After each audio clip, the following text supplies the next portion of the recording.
On the Pacific coast of North America lives a remarkable marine mammal. Although it was respected by the native inhabitants, it was hunted to near extinction by fur trappers in the 19th century. The native people celebrated this animal in their art, such as on this totem pole. Sitting above the figures of the whale and the raven, we find the sea otter.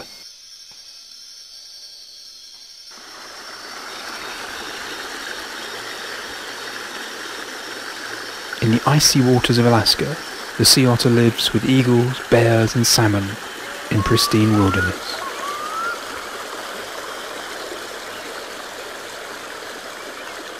But these are not those waters. That's all 4,000 miles away. This is Windsor Great Park in England, and that's the traffic on the main road to London. And the totem pole? That was a gift to the Queen from the quacky little Indians of Canada. I'm staying just outside the park near the airport, and tomorrow I'm starting my journey to Alaska.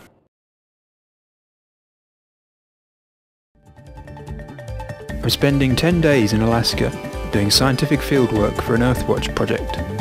This charity brings together scientists who need keen field workers with people who can raise the money to participate in the research. I stopped off in Seattle to visit the sea otters in the aquarium.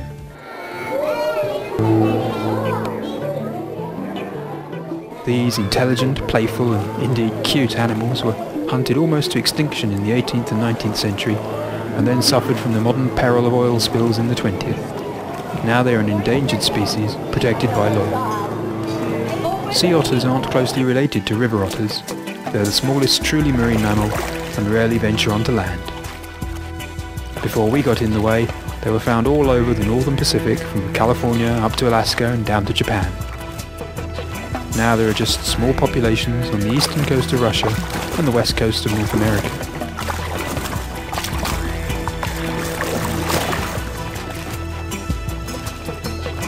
I've seen sea otters before, when I was on holiday in California a few years ago.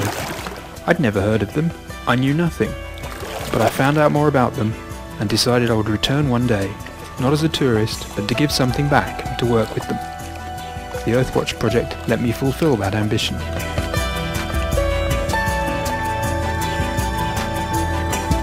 Here in the aquarium, they live an easy life, but there is still much we don't know about them. That's why I've now got a 3-hour flight to Cordova to begin my time on the project.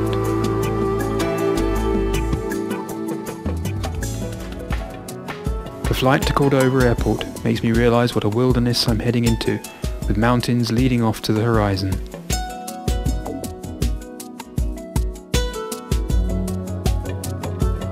From Cordova Airport, I meet up with the other 5 volunteers and we jump into the local school bus for the short trip to Lake Eyak.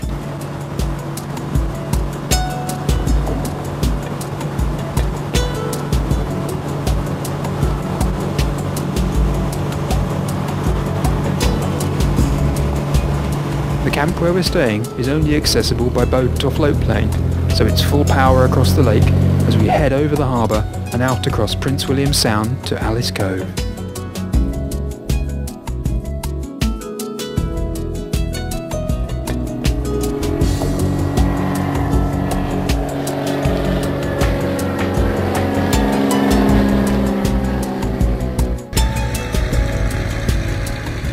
As we arrive, it's late, so we unpack our gear, sort ourselves out, and after some food get to sleep, with the waves lapping on the shore and eagles calling overhead.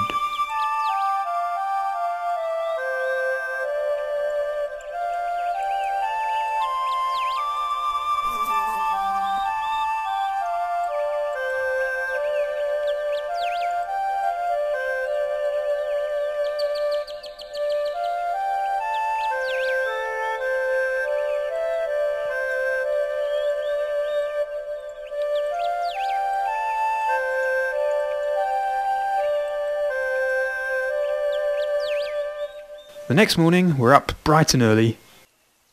Camp is down on the shore with the volunteers' tents and 2 storage sheds for equipment.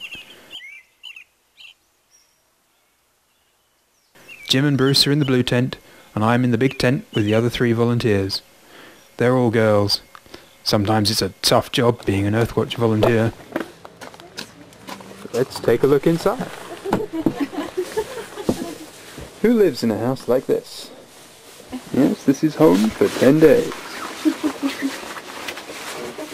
We have a very, very powerful heater in the corner.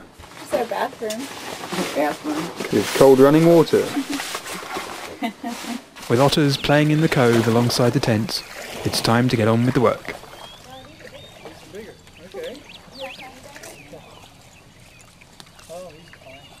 We volunteers are split into 2 teams of 3, and we head off into the bay.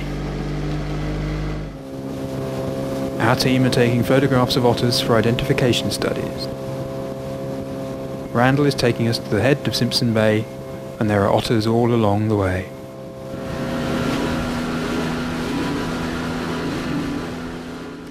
Randall spots a suitable otter for study at the exit of a small lagoon at the head of the bay. We call this guy Oscar.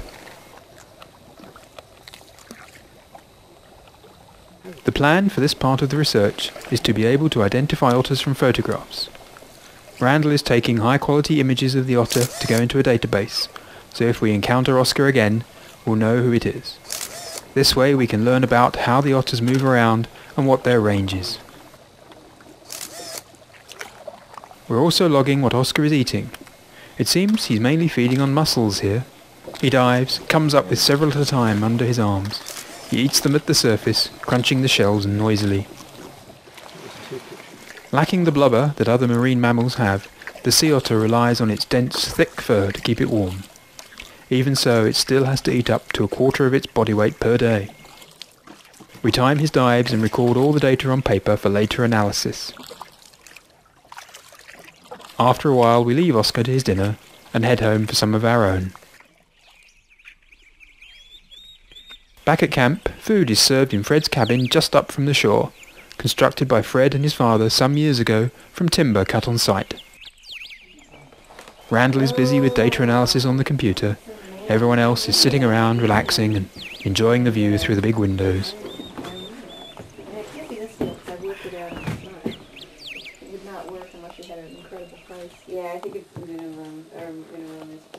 Cabin facilities are pretty luxurious for what's supposed to be a wilderness camp. There's an inside toilet, a shower and hot water, and there's also a loo with a view. Next day, we're out on the boat with Fred to do some ocean bottom surveying. We're going to be using this gadget, an Ekman grab, to sample the sea floor where the otters are feeding. When we get to the survey point, Laura Lee sets the grab by hooking the trigger wires on the catches. Bruce then takes it and drops it to the bottom. I know. It might be very bouldery. Once he thinks it's sitting flat, he lets go of the tube that hits the catch and makes the grab operate. The jaws snap shut and hopefully takes a good sample of the ocean floor. You never can tell quite what the grab's going to bring up. In this case, not much. Sometimes the bottom is rock and you get nothing. But sometimes you get mud, and mud makes Laura Lee happy. Back at camp, we do some preliminary analysis of the sample. Anything with any mud is filtered through stacked meshes to estimate the proportions of stones, gravel and mud. It's a real hands-on job. Once the samples are all done, it's time for dinner and sleep. After 9 days of research into the otters and their environment, we spend the last morning conducting a census. I count over 250 otters in the 2 bays where we have been staying. The trip round the bays gives us a last chance to see the wilderness that we've been lucky to have stayed in, and a chance for the otters to show off some of their endearing behaviour.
Coming to Alaska was the fulfillment of a dream I had on the California shore 10 years ago, to work with sea otters in the wild. Earthwatch made that dream a reality, something they do for many people around the world every year, making a valuable contribution to our understanding of the planet.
If you'd like to help Earthwatch's mission of research, conservation and education for a sustainable environment, visit the website for details of over 100 projects around the globe.